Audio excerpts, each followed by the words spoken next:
Bonjour à vous tous. C'est un moment qualifié d'historique. Le département de la Côte d'Or va produire de l'eau potable. Après la création de nouveaux syndicats mixtes des eaux début 2026, les élus ont validé hier un rapport sur la production d'eau potable par le département en collaboration avec les syndicats des eaux de Grosbois et des Maïlis, dans un contexte de tension climatique sur cette ressource. Manon Bacour. Oui, concrètement, ce plan permettra au département d'approvisionner en eau près de la moitié des communes du territoire côte-d'orien. Les communes et leurs syndicats des eaux garderont la compétence et la distribution de l'eau potable. Dans le détail, ce vote donne délégation au département pour devenir maître d'ouvrage dans ce dossier. Il pourra également superviser les études de faisabilité ou aller chercher les subventions.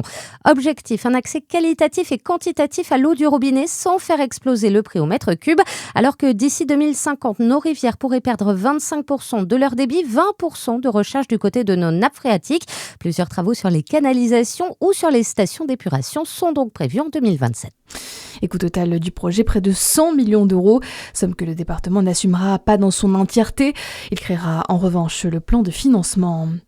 L'info, c'est aussi des suites dans cette affaire dont le Jura, un septuagénaire, avait été retrouvé mort ce samedi au pied du belvédère de la cascade de l'Éventail, localisé grâce à son téléphone.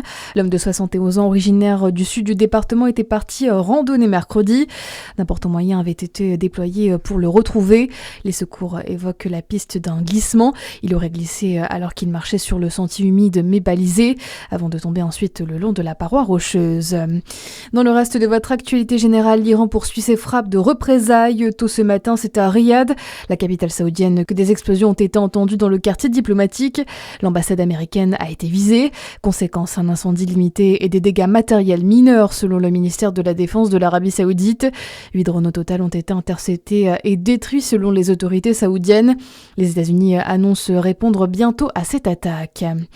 Les États-Unis qui appellent ses ressortissants à quitter immédiatement une quinzaine de pays du Moyen-Orient, des pays qui ont été la cible de la riposte iranienne depuis samedi et le début de la guerre.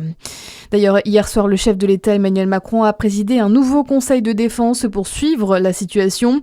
Air France prolonge la suspension de ses vols en direction et en partance de Tel Aviv, Beyrouth, Dubaï et Riyad jusqu'à jeudi. Il est de retour au musée des Beaux-Arts d'archéologie de Besançon. Le taureau d'Avrigny, statue en bronze du 1er siècle avant Jésus-Christ. Il était en restauration après avoir été endommagé accidentellement par un agent d'entretien. La statue gallo-romaine en bronze d'un taureau à 3 cornes sera à nouveau exposée dès demain dans le musée.